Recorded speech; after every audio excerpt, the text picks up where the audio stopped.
ఏనుగుకు తొంటి ఇరగడము దోమకు రెక్క ఇరగడము సమం అన్నట్టు ఇక మరి కేసీరావుకు కాలు ఇరగడం వలన ఇక రాజకీయాలకు దూరం అవుతాడు అయిపోయింది కేసీరావు పని అని కాంగ్రెస్ కథ చెప్తుంటే బీఆర్ఎస్ లీడర్లు ఏ వరకు వస్తుందో ఇంత పని ఒంటరి వాని పాటు ఇంటికి రాదు అన్నట్టు ఇది ఆనాటి సామెత. అయితే ఒంటరిగా ఏండ్ల పడంతరం ఉద్యమాలు చేసి ఒక్కొక్కరి గుండెల్లో రైళ్లు పరిగెత్తించి తెలంగాణను సాధించిన మా కేసీరావు ఇప్పుడు జర్రంతా రెస్ట్ తీసుకుంటుండు. గంతే ఒక్క దెబ్బకు రెండు పిట్టలు అన్నట్టు మళ్ళా కదిలిండు.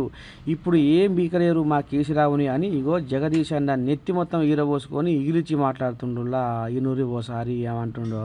తెలంగాణ వద్దనుకున్న వాళ్ళు, తెలంగాణను రానియకుండా కుట్ర చేసిన వాళ్ళు, వీళ్ళు మీడియాలో ఉన్న మిత్రులు కూడా చాలామంది, వాళ్ళకి ఇప్పుడు కోతికి కొబ్బరి చిప్ప దొరికినట్టయింది.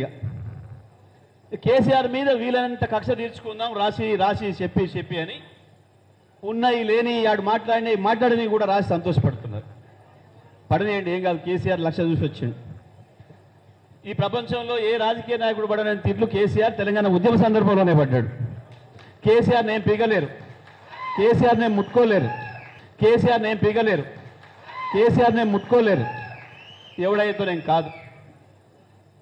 నిన్న మొదలైంది, నిన్న మళ్ళీ మొదలైంది, ఇక ఇప్పుడు మొదలవుతుంది.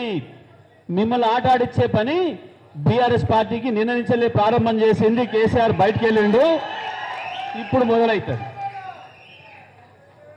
ఇప్పుడు మొదలవుతుంది. ఇక జగదీష్ అన్న ఈ రకంగా రాగం ఎత్తుకుంటే హరీష్ రావు బీజేపీ వాళ్ళని గెలిగించుకొని దేవుళ్ళ కొలుపు చెప్పుకుంటా రంగుల రాజకీయానికి తెరలేపిండులా. హరీష్ అన్న ఇక కానీ నీ కొలపురం పొద్దున్న లేస్తే మనందరం కూడా రాముడిని మొక్తాం, మనం కూడా హనుమాన్ చాలీసే చదువుతాం. మీరు చదువుతారా? చదవరా? నేను చదవాలనా? బీజేపీలోకి వస్తుందో రాదుగా నేను చదవమంటే చదువుతా. జయ హనుమంత జ్ఞాన గుణవందిత జయ పండిత త్రిలోక పూజిత రామదూత అతులిత బలదామ అంజనీపుత్ర పవనసుత నామ. మొత్తం హనుమాన్ చాలీస ఒక 2 నిమిషాలు చదవగలుగుతాను నేను. పొద్దున్న లేస్తే హనుమాన్ చాలీస చదవండి, పూజ చేయండి, మనం పోం. కానీ బీజేపీ వాళ్ళు ఏం మాట్లాడతారంటే మేమే ఏదో పూజ చేస్తాం. దేవుడు అందరి వాడు, ఎవరి వాళ్ళు కాదు. ఎవరైతే భగవంతుని నమ్ముతారో దేవుడు అందరికీ వరాలు ఇస్తాడు. అన్ని పార్టీలకు దేవుడు ఉంటాడు. మనం కట్టలేదా? మన కేసీఆర్ అద్భుతమైనటువంటి యాదాద్రి లక్ష్మీనరసింహస్వామి దేవాలయం కట్టిండు మన కేసీఆర్. ఎంత అద్భుతంగా కట్టిండు. కానీ నిజంగా మనం కూడా వీళ్ళ లెక్క అక్షింతలు వంచినట్టు మనం కూడా ఇంటికి ఒక యాదాద్రి లడ్డు వంచి రాజకీయం చేయరాకపోనా మనకు? ఇక బీజేపీ వాళ్ళు రాముల వారు అత్యంతలు ఊరికి పంపే కదా.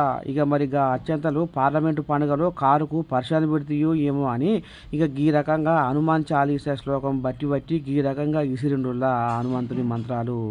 చూడాలి మరి హరీష్ రావు భక్తి మంత్రాలకు ఎంతమంది ముగ్ధులై కారును పీఠం ఎక్కిస్తారో ఏమోనులా.